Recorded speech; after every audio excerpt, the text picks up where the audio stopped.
So guys कैसे हो आप लोग। तो स्वेलो स्टार अर्जुन कॉन्टिनेंट के नेक्स्ट नॉवल के एपिसोड नंबर 220 में आपका स्वागत है। तो चलिए शुरू करते हैं।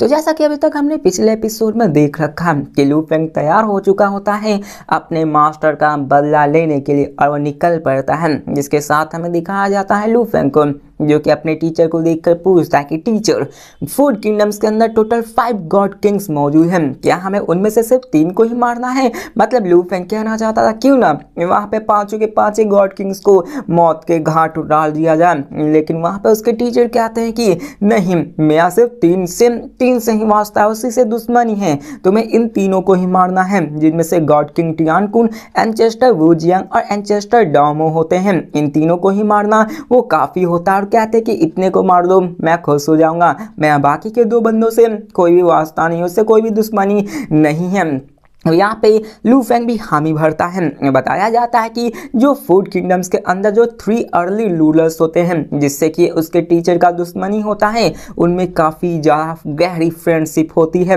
लॉर्ड ऑफ टियानकुन उस वक्त अपने first level of God king पे ही मौजूद थे। जब वो ओरिजिन कॉन्टिनेंट में साथ में घूमा करते थे, वो सब साथ में मिलकर क्राइम्स किया करते हैं, मतलब कह सकते हो खाना बनाना और साथ में मारना दोनों काम किया करते हैं किसी बच्चे की तरह। वैसे ही ये सब का काम हुआ करता था। इसने बहुत ही घिनौने काम कर रखे होते हैं। साथ में हमें स्कल पीक गॉड किंग के बारे में भी बताया जाता है, जो कि उन्हीं गॉड किंग में से एक होता है जिसके पास अपनी पाथ ऑफ लाइफ एसेंस होती है और उसने अपनी डुप्लीकेशन की आर्ट को काफ़ी ज़्यादा माहिर कर रखा था। इसके कारण वो काफ़ी ज़्यादा मल्टीटास्किंग को कर पा रहा होता है। उसने भी लॉर्ड ऑफ टियानकुन को अपने अंदर ज्वाइन कर लिया होता है। मतलब कि बाकी के जो पावरफुल बंदे होते हैं ना, मतलब 5 गॉड किंग्स होते हैं, जिनमें से 3 के बारे में बता दिया, ये चौथा होता है। और 5वां एक लेडी होती है जिसका नाम होता है गॉड किंग ली, जो कि असल में एक काफ़ी खूबसूरत होती है, लेकिन उसकी चेहरा माउंटेन सिटिंग गेस्ट के ही जैसे कह सकते हो और भी उसके ही जैसे होती है।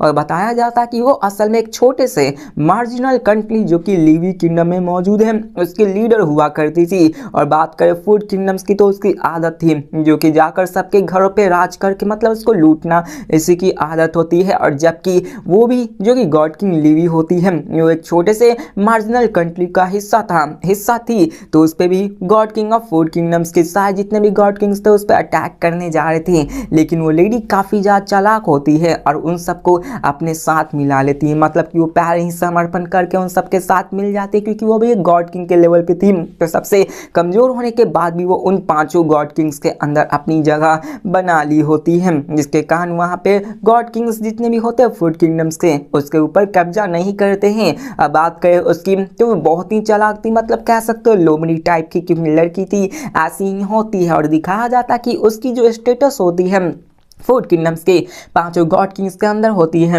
उनमें सबसे कम होती है, लेकिन फिर भी वो अपने आप को बचा कर रखी हुई थी अपने दिमाग का यूज करके। अब लू फेंग फिर से उनसे पूछता है कि क्या हमें पहले उनसे बात कर लेनी चाहिए उन सबको मारने से पहले। तो सिटी माउंटेन गेस्ट कहते हैं इसकी कोई ज़रूरत नहीं है। अब यहाँ पे लू फेंग उससे कहता है कि क्या उन सबसे कुछ नहीं कहना है, अगर यहाँ पे हम लोग ज़्यादा बात करेंगे तो हो सकता है कि उनमें हम कुछ जान सके। लेकिन यहाँ पे उसके टीचर मना करते हुए हैं, कहते हैं कि देखो बात करने की ज़रूरत नहीं, जितना ज़्यादा तुम बात करोगे उतनी ज़्यादा मुश्किलात बढ़ती जाएगी और मैं नहीं चाहता तुम डायरेक्टली उसे मार दो, उससे बात करने की कोई ज़रूरत नहीं। तो लू फेंग कहता है ठीक है, बाकी सब मुझ पे छोड़ दीजिए। जिसके बाद दिखाया जाता है कि वो वहाँ पर आ चुके होते, मतलब उसी फूड किंगडम्स के पास आ चुके होते ताकि वो उन सबको मौत के घाट उतार सके। अब लू फेंग कहता है कोई बात नहीं। जिसके बाद वो अपने ब्लैक रॉब को पहन लेता है और साथ में अपने पास से गोल्डन मास्क को भी निकाल लेता है, उसकी बाल भी पूरी तरह से बढ़ जाती, मतलब कह सकते हो लू फेंग अपने अपीयरेंस को काफ़ी ज़्यादा बदल चुका होता है। उसकी ऑरा और भी डार्क और डीप हो चुकी होती है। कह सकते हो कि अभी जो लू फेंग अपने नॉर्मल अवतार में रहा करता था, अभी के फिलहाल लू फेंग की ऑरा काफ़ी ज़्यादा खतरनाक हो चुकी है। ऐसा कह सकते हो कि इनविंसिबल एंड फॉर्मलेस जैसी है, जो कि किसी भी पावरफुल एम्प्रेस की निकली हुई ऑरा के जैसे ही लग रही होती है। लू फेंग उसी के सामने खड़ा होता है और साथ में अपने ग्रेट एक्सटेंशंस की पावर्स को भी यूज़ कर रहा होता है। ऑल्दो उसकी जो पावर्स होती है वो काफ़ी ज़्यादा बढ़ चुकी होती है, जिसके कारण कारण यहाँ पे आराम से जितने भी लो लेवल क्रिएचर्स होंगे वो उसके ऑरा को ही देखकर भाग जाएंगे। जिसके बाद लू फेंग कहता है कि लगता है कि मैं अपने इस ऑरा से कोई भी मेरी आइडेंटिटी को जान नहीं पाएगा। माउंटेन सिटिंग गेस्ट अपने आप को रोक नहीं पाते और लू फेंग से कहते हैं कि तुम्हारी ऑरा तो अपने रियल बॉडी से भी ज़्यादा टेरिफाइंग लग रही है। और वो कहते हैं मैंने मोनार्चीज ऑफ थंडर एंशिएंट किंगडम्स को देख रखा है, उन्होंने अपने आप को हिनयान ब्लड लाइन से भी कल्टिवेट कर रखा है, उनकी ऑरा भले ही टेरिफाइंग हो लेकिन तुम्हारी जितनी टेरिफाइंग नहीं है। लू फेंग ये स्माइल करने लगता है। बताया जाता है सच में लू फेंग की जो ऑरा होती है वो किसी एम्पर और मोनार्चीज के जितनी हो चुकी होती, मतलब कह सकते हो कि अभी लू फेंग इतना कैपेबल हो चुका है कि वो मोनार्चीज के साथ फाइट कर सकता है, उन सबको मार दे। अगर नॉर्मल मोनार्चीज हुए, एम्प्रस हुए तो उन सबको मारने की भी ताकत रखती है अगर लू फेंग अपनी फुल पावर्स को रिलीज करके उन सबसे फाइट करे। अब लू फेंग कहता कि ठीक है, जिसके बाद वो कहता कि मैं उन सबको मारने वाला हूँ, चलिए चलते हैं। अब सिटी माउंटेन गेस्ट भी हामी भरते हैं और अपने लू फेंग के साथ निकल पड़ते हैं और उनका मूड काफ़ी ज़्यादा अच्छा होता है क्योंकि उन्होंने बहुत ही लंबा इंतजार कर रखा होता है और वहाँ पे उन्होंने अपने डिस्पर्स को ट्रेन किया था इसलिए ताकि वो उनके बदला ले सके। यहाँ पे हमें दिखाया जाता है, ये भी बताया जाता है पुरानी बातों को कि कैसे सिटी माउंटेन गेस्ट ने ही अर्थ को बनाया था, उसको ट्रांसफॉर्म किया था, ह्यूमंस को कल्टिवेट किया था। और लू फेंग जबकि अर्थ का था तो वो भी उसके एक बच्चे के जैसा था जो कि सिटी माउंटेन कह सकते हो तो लू फेंग का एक फादर ही है, कह सकते हो गॉडली फादर कह सकते हो। और उन्होंने लू फेंग को स्टेप बाय स्टेप कल्टिवेट कराया था, स्टार टावर से लेकर 9 ट्राइबुलेशन सीक्रेट कोड से लेके ली युआन टेक्निक। असल में ली युआन टेक्निक किसी और की नहीं, ली युआन की बनाई होती है जो कि ओवर लॉर्ड होता है, जिसके बारे में हम कभी आगे किसी एक नेक्स्ट सेपरेट वीडियो में बात करेंगे। जिसके बाद बताया जाता है कि उसने लू फेंग को हर एक लम्हे में देखा है, कैसे ग्रो करते हुए देखा था। वो अभी इस लेवल तक आ चुका है कि वो लू फेंग को समझ भी नहीं पा रहा होता है। यहाँ पे माउंटेन सिटिंग गेस्ट काफी ज्यादा खुश भी होते हैं। जिसके बाद हमें दिखाया जाता है माउंटेन सिटिंग गेस्ट को जो कि अपने ऑरा को चेंज करने लगता है और तभी वहाँ पर गोल्डन लिक्विड फ्लो करने लगती है माउंटेन सिटिंग गेस्ट के ऊपर से। उनकी ऑरा कंप्लीटली गायब हो जाती है, मतलब स्ट्रेंजली गायब हो जाती हैं और उसके ऊपर जो गोल्डन लिक्विड होती है वो असल में एक सूट की तरह, कह सकता हूँ आयरन मैन का जैसा सूट होता है उस तरह से तब्दील होने लगता है। कहता है कि असल में ये गोल्डन आर्मेंट पपेट है जिससे कि मैंने खुद से रिफाइन किया है और इसकी स्ट्रेंथ, मतलब कह सकते हो पपेट की स्ट्रेंथ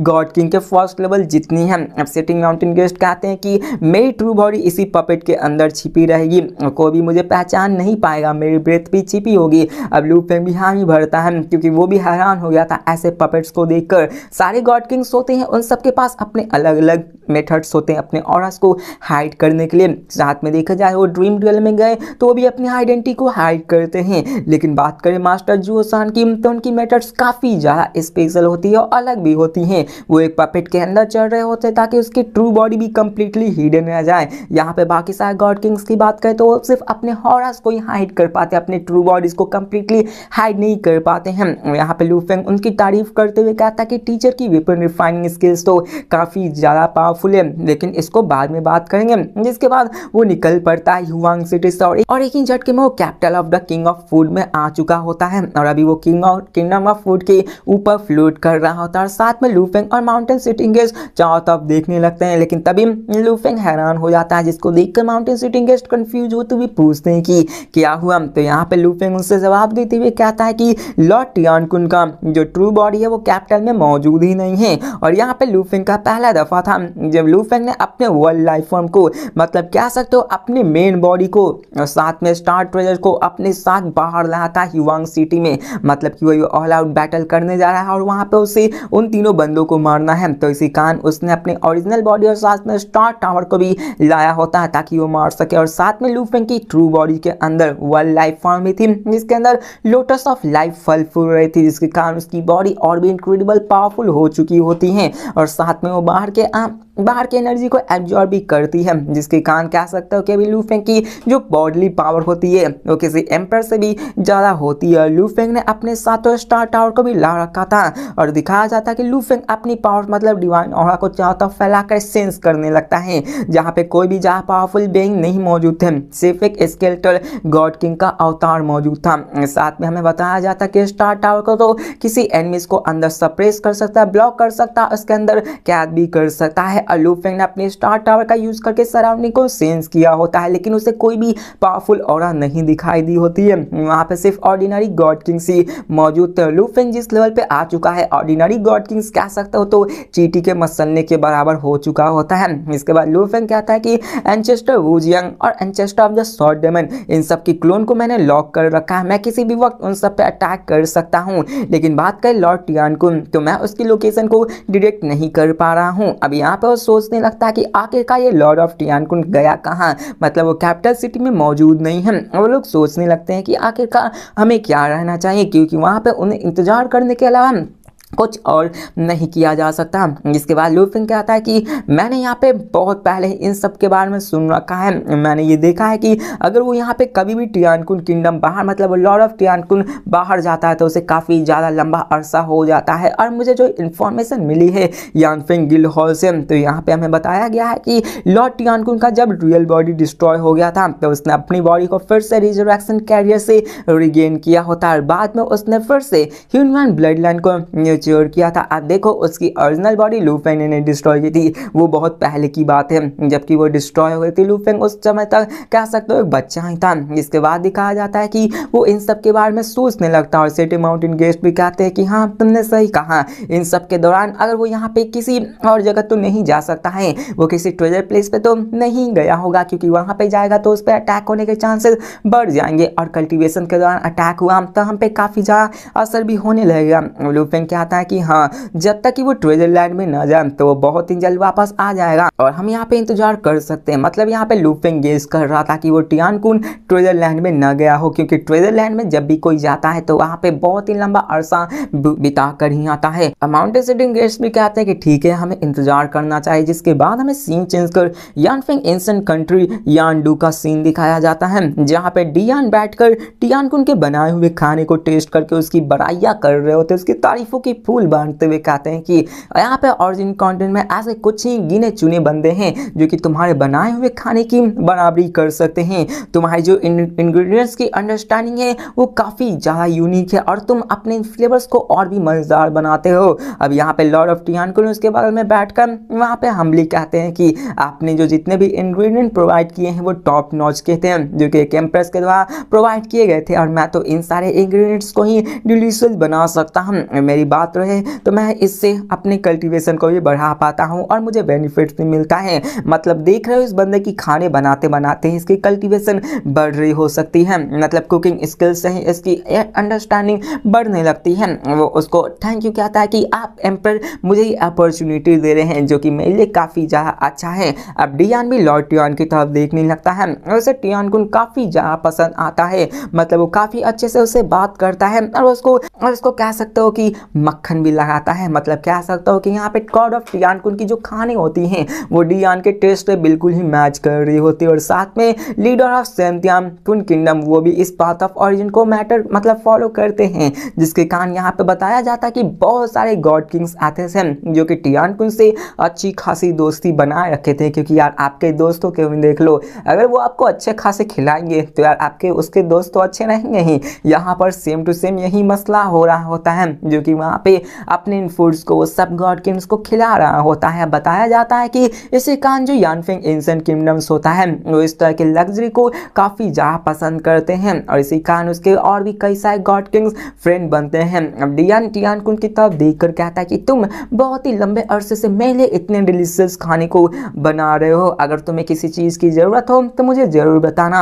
अब टियानकुन की कभी भी ऐसी आदत नहीं थी, मतलब एक अच्छी आदत कह सकते हो कि वो कभी भी डियान को खाना खाना परोसते समय कोई भी कंडीशन नहीं रखता, वो आराम से अपनी पूरी श्रद्धा से कह सकते हो उसके लिए खाना बनाता था और वो वेट कर रहा था कि कब यहाँ पे उसका इंतजार, मतलब कब सामने वाला डियान उसके बारे में अच्छी खासी बोले, मतलब कह सकते हो कि वहाँ पे वो उससे कुछ भी नहीं मांगता है। लेकिन अभी जबकि डियान ने उससे खुद ही बोल दिया है जिसका कि वो इंतजार कर रहा था कि कब ये बंदा मुझे कहे कि यार कुछ ऐसा है तो मुझसे मांग लो, तो यहाँ पे टियानकुन को दिखाया जाता है जो कि हंसते हुए कहता है कि एम्परर जानते हैं कि यहाँ पे मुझे बहुत ही मुश्किलों का सामना करना पड़ रहा है, क्योंकि मुझे अभी सियागो जो कि उनका कंट्री है वहाँ पे कहीं आउटर फोर्सेस में सराउंड करके रखे हुए हैं।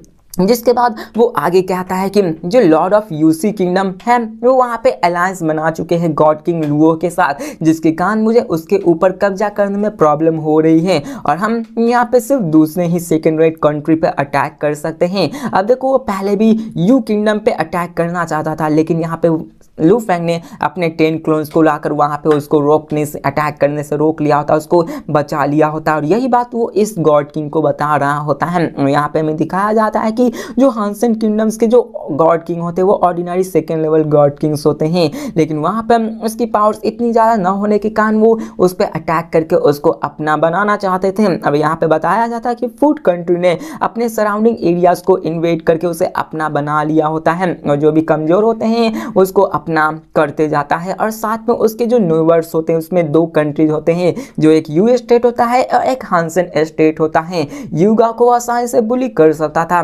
लेकिन लू फेंग आ गया था इसलिए वो उसको बुली नहीं कर पाया, उसे पीछे हटना पड़ा। लू फेंग जबकि सेकेंड लेवल गॉड किंग आ चुका है तो उसकी फटके 4 हो गई थी, क्योंकि यहाँ पे जब वो फर्स्ट लेवल को ही न संभाल पाया तो आज सेकेंड लेवल को यार उसकी तो फटके 4 होनी ही थी। वो जानता था कि वो लू फेंग को नहीं संभाल पाएगा। अब यहाँ पे हमें दिखाया जाता है वो सोचने लगता है कि शायद मैं नहीं कर पाऊंगा, क्या पता फिर से वो अपने 10 क्लोन्स को भेज दे और इस वक्त तो मैं उससे फाइट भी नहीं कर सकता हूँ। अब डियान हामी बढ़ते हुए कहता है हांसन किंगडम ठीक है तुम प्रिपेयर हो जाओ, मैं तुम्हारे साथ गॉड किंग यानजू को भेज दूंगा जिसके कारण तुम आराम से उसको कैद कर लोगे और कोई भी टियानु किंगडम्स का बंदा इंटरफेयर करने की कोशिश नहीं करेगा। अब यहाँ पे डियान काफी ज्यादा पावरफुल एम्परर होते हैं जिसके कारण उसकी दोस्ती काफी ज्यादा पावरफुल एम्परर्स और मोनार्चिस के साथ पहले से ही हो रखी थी।